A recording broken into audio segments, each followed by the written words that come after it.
Hello world, this is RandomFIX, and today I'm going to show you how to replace the windshield wiper on your BMW X5.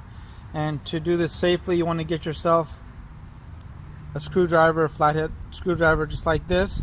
And what you want to do is go ahead and lift this up, and if you can, try to get some kind of protector if you're unfamiliar with this.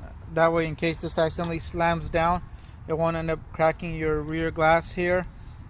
And you could use cardboard, a floor mat, whatever you have. But I'm going to show you guys how to do this really quick. So what you want to do is when you flip this up is you want to focus in on this area right there, and you're going to enter the screwdriver in.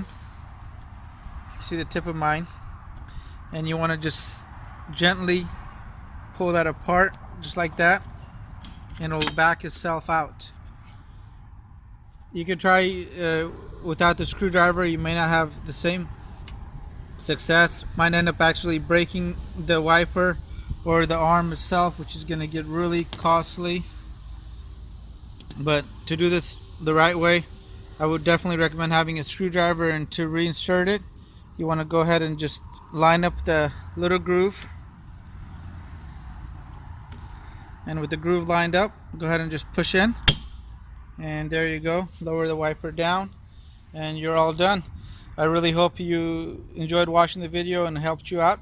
Thanks for watching, and have a great day. Let me know if you guys have any comments. Hit the subscribe button, and I really appreciate your continued support.